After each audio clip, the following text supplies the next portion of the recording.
ಸ್ನೇಹಿತರೆ, ಮೀಡಿಯಾ ಮಾಸ್ಟರ್ಸ್ಗೆ ಸ್ವಾಗತ ಸುಸ್ವಾಗತ. ಗೆಳೆಯರೆ, ನಾವೀಗ 3.5 ಫ್ರಂಟ್ ವಾರನ್ನು ಮಾಡಬೇಕಿದೆ. ನಮಗೆ ಪಾಕಿಸ್ತಾನ, ಚೈನಾ, ಬಾಂಗ್ಲಾದೇಶಗಳು ಹೇಗೆ ಶತ್ರುಗಳ ಥರ ಕಾಣ್ತಾ ಇವೆಯೋ ಅದಕ್ಕಿಂತ ದೊಡ್ಡ ಮತ್ತು ಅಪಾಯಕಾರಿ ಶತ್ರುಗಳು ನಮ್ಮ ಒಳಗೆ ಇದ್ದಾರೆ, ನಮ್ಮ ನಡುವೆನೇ ಇದ್ದಾರೆ. ಅವರನ್ನ ಮಟ್ಟ ಹಾಕದೆ, ಮನೆ ಗೆಲ್ಲದೆ ನಾವು ಜಗತ್ತನ್ನ ಗೆಲ್ಲೋದಕ್ಕೆ ಸಾಧ್ಯ ಆಗೋದಿಲ್ಲ. ಹೀಗಾಗಿ ಮೊನ್ನೆ ದೆಹಲಿ ಬ್ಲಾಸ್ಟ್ ನಡೆದ ಕೂಡಲೇ ಏಜೆನ್ಸಿಗಳು ಭಾರತದ ಒಳಗಿನ ಶತ್ರುಗಳನ್ನ ಹುಡುಕುವ ಮತ್ತು ಇಲ್ಲೇ ಒಂದಷ್ಟು ಶುದ್ಧೀಕರಣ ಮಾಡುವ ಕೆಲಸವನ್ನ ತೀವ್ರಗೊಳಿಸ್ತಾ ಇದ್ದಾರೆ. ಈ ಸಂದರ್ಭದಲ್ಲಿ ಪಂಜಾಬಿನ ಆಯುಧ ನೆಟ್ವರ್ಕ್ ಒಂದು ಪೊಲೀಸರ ಬಲೆಗೆ ಬಿದ್ದಿದೆ. ಹಾಗೆ ಶಿಪ್ ಯಾರ್ಡ್ ಮಾಹಿತಿಗಳನ್ನು ಪಾಕಿಸ್ತಾನಕ್ಕೆ ರವಾನೆ ಮಾಡ್ತಾ ಇದ್ದ ಇಬ್ಬರು ದ್ರೋಹಿಗಳನ್ನು ಕರ್ನಾಟಕದಿಂದ ಬಂಧಿಸಲಾಗಿದೆ. ವೈಟ್ ಕಾಲರ್ ಟೆರರ್ಗೆ ಸಂಬಂಧಪಟ್ಟ ಹಾಗೆ ಈ ಬಾರಿ ಇನ್ನೂ ಒಬ್ಬ ಸಾಫ್ಟ್ವೇರ್ ಇಂಜಿನಿಯರ್ನ ಕೂಡ ಅರೆಸ್ಟ್ ಮಾಡಿದ್ದಾರೆ. ಹಾಗಾದ್ರೆ ದೆಹಲಿ ಸ್ಫೋಟದ ನಂತರ ಒಳಗಿನ ಶತ್ರುಗಳನ್ನ ಹುಡುಕುವ ಕೆಲಸ ಹೇಗೆ ನಡೀತಾ ಇದೆ? ಕರ್ನಾಟಕದಲ್ಲಿ ಅರೆಸ್ಟ್ ಆದವರು ಯಾರು? ಸಾಫ್ಟ್ವೇರ್ ಇಂಜಿನಿಯರ್ ಯಾರು? ಬನ್ನಿ ನೋಡೋಣ.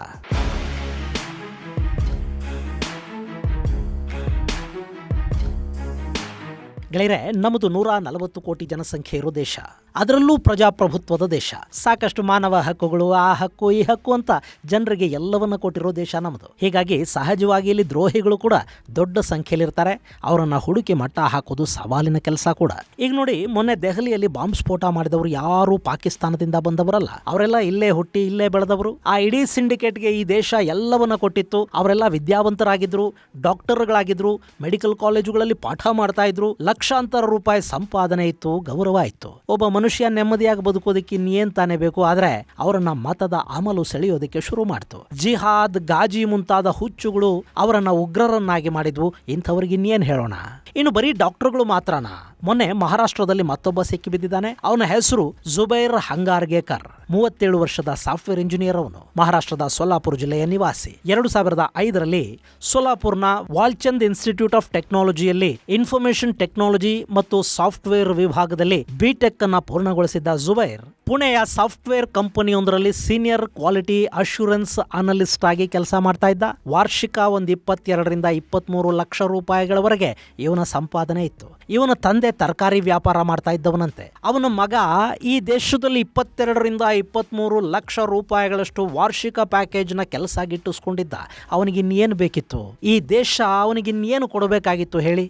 ಅಂಥವನು 2015ರಲ್ಲಿ ಪುಣೆ ಮತ್ತು ಹೈದರಾಬಾದ್ನ ಉಗ್ರ ಮಾಡ್ಯೂಲ್ ಸದಸ್ಯರ ಜೊತೆ ಸಂಪರ್ಕವನ್ನು ಬೆಳೆಸ್ಕೋತಾನೆ. ಅಲ್ ಖೈದಾ ಇಂಡಿಯನ್ ಸಬ್ ಕಾಂಟಿನೆಂಟ್ AQISಗೆ ಉಗ್ರರನ್ನ ನೇಮಕಾತಿ ಮಾಡೋ ಜವಾಬ್ದಾರಿಯನ್ನ ಈ ಸಾಫ್ಟ್ವೇರ್ ಇಂಜಿನಿಯರ್ ವಹಿಸಿಕೊಳ್ತಾನೆ. ಪುಣೆಯ ಮಸೀದಿಗಳಲ್ಲಿ ನಿರಂತರವಾಗಿ ಕೋಮುದ್ವೇಷ ಬಿತ್ತುವ ಭಾಷಣಗಳನ್ನು ಮಾಡ್ತಾ ಹೋಗ್ತಾನೆ. ಅಯೋಧ್ಯೆಯ ಕಳಂಕಿತ ಕಟ್ಟಡ ಧ್ವಂಸದ ಮೂಲಕ ಈ ದೇಶದ ಮುಸ್ಲಿಮರಿಗೆ ಅನ್ಯಾಯವಾಗಿ ಹೋಯಿತು ಅಂತ ಪದೇ ಪದೇ ಯುವಕರಿಗೆ ಬೋಧಿಸ್ತಾ ಹೋಗ್ತಾನೆ.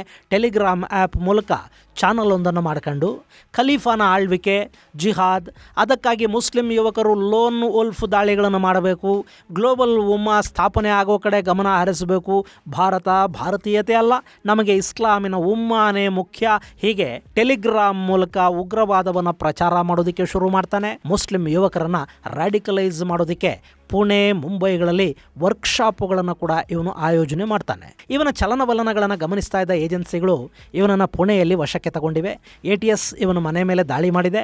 ಅಲ್ಲಿ ಅಲ್ ಖೈದಾ ಮತ್ತು ISನ ಮ್ಯಾಗಝಿನ್ಗಳು, ಬಾಂಬುಗಳನ್ನು ಹೇಗೆ ತಯಾರು ಮಾಡಬೇಕು ಅನ್ನೋ ಗೈಡುಗಳು, ಒಸಾಮಾ ಬಿನ್ ಲ್ಯಾದನ್ ಸೇರಿದಂತೆ ಜಗತ್ತಿನ ನಾನಾ ಇಸ್ಲಾಮಿಕ್ ಉಗ್ರರ ಭಾಷಣಗಳ ವಿಡಿಯೋಗಳು, ಆಸೆಟೋನ್ ಪೆರಾಕ್ಸೈಡ್, ಹೀಗೆ ಸಾಕಷ್ಟು ವಸ್ತುಗಳನ್ನು ಅಲ್ಲಿ ವಶಕ್ಕೆ ಪಡೆಯಲಾಗಿದೆ.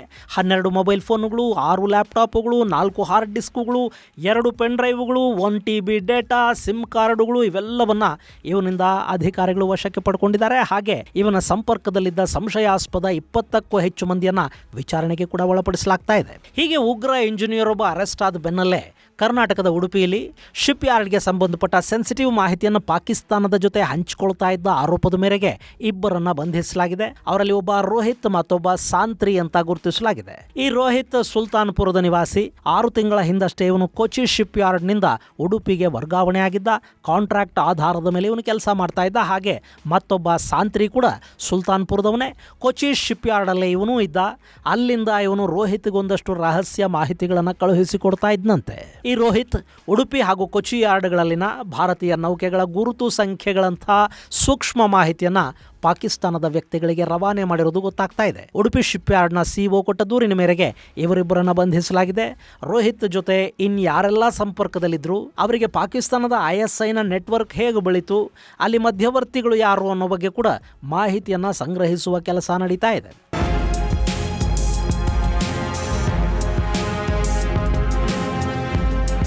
ಇನ್ನು ಈ ಬಂಧನಗಳು ಇಲ್ಲಿಗೆ ನಿಲ್ತಾ ಇಲ್ಲ. ನವೆಂಬರ್ 19ನೇ ತಾರೀಕು ದೆಹಲಿಯ ಪೊಲೀಸರು ಪಂಜಾಬ್ ಮೂಲದ ಆಯುಧ ಸ್ಮಗ್ಲರ್ಗಳ ತಂಡವೊಂದನ್ನು ಭೇದಿಸಿದ್ದಾರೆ ಮತ್ತು 10 ಟರ್ಕಿ ಮೇಡ್ ಪಿಸ್ಟಲ್ಸ್ ಹಾಗೂ ಲೈವ್ ಕ್ಯಾಟ್ರೇಜ್ಗಳನ್ನು ವಶಕ್ಕೆ ಪಡೆಯಲಾಗಿದೆ. ಗೆಳೆಯರೆ, ನಮ್ಮಲ್ಲಿ ಟರ್ಕಿ ಹಾಗೂ ಚೈನಾ ಮೇಡ್ ಆಯುಧಗಳ ಅಕ್ರಮ ಸಾಗಾಣಿಕೆ ವಿಪರೀತ ಪ್ರಮಾಣದಲ್ಲಾಗುತ್ತೆ. ಈ ಆಯುಧಗಳು ಭಾರತವನ್ನು ಪ್ರವೇಶಿಸೋದಕ್ಕಿರೋ 2 ಪ್ರಮುಖ ದಾರಿಗಳು ಅಂದರೆ, ಒಂದು ಪಾಕಿಸ್ತಾನದ ಗಡಿ, ಎರಡನೆಯದ್ದು ನೇಪಾಳದ ಗಡಿ. ನೇಪಾಳದ ಗಡಿ ಅನ್ನೋದು ಇವತ್ತು ಭಾರತದ ಪಾಲಿಗೆ ಪಾಕಿಸ್ತಾನ ಬಾಂಗ್ಲಾ ಗಡಿಗಳಿಗಿಂತ ತುಂಬ ಡೇಂಜರಸ್ ಆಗಿ ಬದಲಾಗ್ತಾ ಇದೆ.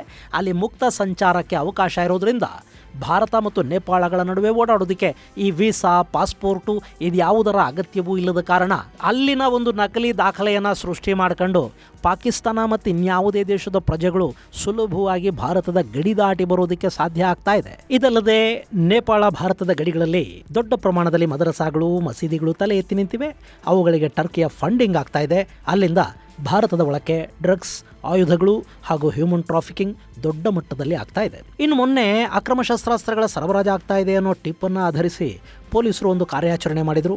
ಆ ಸಂದರ್ಭದಲ್ಲಿ ಮಂದೀಪ್ ಹಾಗೂ ದಲ್ವಿಂದರ್ ಅನ್ನೋ ಇಬ್ಬರು ಆಯುಧಗಳನ್ನು ಗಿರಾಕಿಗಳಿಗೆ ತಲುಪಿಸೋದಕ್ಕೆ ತಗೊಂಡು ಹೋಗ್ತಾ ಇರುವಾಗಲೇ ಅವರನ್ನು ಬಂಧಿಸಲಾಯಿತು. ಅವರು ಕೊಟ್ಟ ಮಾಹಿತಿಯನ್ನು ಆಧರಿಸಿ ರೋಹನ್ ತೋಮರ್ ಮತ್ತು ಅಜಯ್ ಆಲಿಯಾಸ್ ಮೋನು ಅನ್ನೋ ಇನ್ನಿಬ್ಬರನ್ನು ಅರೆಸ್ಟ್ ಮಾಡಲಾಯಿತು. ಈ ಆರೋಪಿಗಳು ಪಾಕಿಸ್ತಾನದ ISI ನೆಟ್ವರ್ಕ್ನ ಭಾಗ ಆಗಿದ್ರು ಅಂತ ಹೇಳಲಾಗ್ತಾ ಇದೆ. ಇವರನ್ನ ಫಿರೋಜ್ಪುರ್ ಜೈಲಲ್ಲಿನ ಆರೋಪಿ ಹರ್ಪ್ರೀತ್ ಸಿಂಗ್ ವಿಕಿ ಅನ್ನೋನು ಆಪರೇಟ್ ಮಾಡ್ತಾ ಇದ್ದ ಮತ್ತು ಈ ವಿಕಿ ಪಾಕಿಸ್ತಾನದ ISI ಏಜೆಂಟ್ ಒಬ್ಬನ ಆದೇಶದ ಮೇರೆಗೆ ಕೆಲಸ ಮಾಡ್ತಾ ಇದ್ದ ಅನ್ನೋದು ಗೊತ್ತಾಗ್ತಾ ಇದೆ. ಈ ನೆಟ್ವರ್ಕ್ ಬಗ್ಗೆ ಮತ್ತಷ್ಟು ತನಿಖೆಗಳು ನಡೀತಾ ಇವೆ.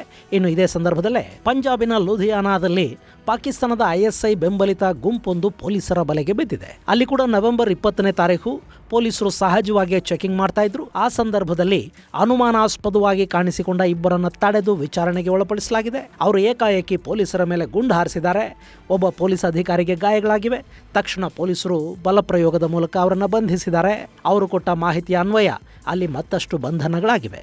ಈ ಮಾಡ್ಯೂಲ್ ಸರ್ಕಾರಿ ಕಟ್ಟಡಗಳು ಮತ್ತು ಸೂಕ್ಷ್ಮ ಸ್ಥಳಗಳ ಮೇಲೆ ಗ್ರನೇಡ್ ದಾಳಿ ನಡೆಸುವ ಉದ್ದೇಶವನ್ನು ಹೊಂದಿತ್ತು ಅನ್ನೋದು ತನಿಖೆಯಲ್ಲಿ ಗೊತ್ತಾಗಿದೆ. ಅಲ್ಲಿ ಪೊಲೀಸರು 2 ಚೈನೀಸ್ 86P ಹ್ಯಾಂಡ್ ಗ್ರನೇಡುಗಳು, 5.3 ಬೋರ್ ಪಿಸ್ತೂಲುಗಳು ಹಾಗೂ 40ಕ್ಕೂ ಹೆಚ್ಚು ಕ್ಯಾಟ್ರೇಜ್ಗಳನ್ನು ವಶಪಡಿಸಿಕೊಂಡಿದ್ದಾರೆ. ಈ ಉಗ್ರರಿಗೆ ಪಾಕಿಸ್ತಾನದ ಹ್ಯಾಂಡ್ಲರ್ ಜಸ್ವೀರ್ ಆಲಿಯಾಸ್ ಚೌಧರಿ ಸೂಚನೆಯನ್ನು ಕೊಡ್ತಾ ಇದ್ದ.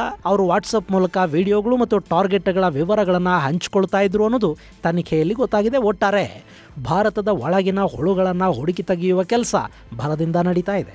ಅದು ಯಾರ್ಯಾರನ್ನ ಬಲಿ ಹಾಕತ್ತೆ, ಈ ಕ್ರಿಮಿಗಳ ಬೇರುಗಳು ಎಲ್ಲೆಲ್ಲಿಯವರೆಗೆ ಹೋಗಿವೆ ಅನ್ನೋದು ಇನ್ನು ಮುಂದಷ್ಟೇ ಗೊತ್ತಾಗಬೇಕಿದೆ. ಇದು ಗೆಳೆಯರ ವಿಷಯ. ಮುಂದಿನ ಸಂಚಿಕೆಯಲ್ಲಿ ಮತ್ತಷ್ಟು ವಿಶೇಷಗಳ ಜೊತೆ ಮತ್ತೆ ಭೇಟಿಯಾಗೋಣ. ಅಲ್ಲಿವರೆಗೆ ಜೈ ಹಿಂದ್, ಜೈ ಕರ್ನಾಟಕ.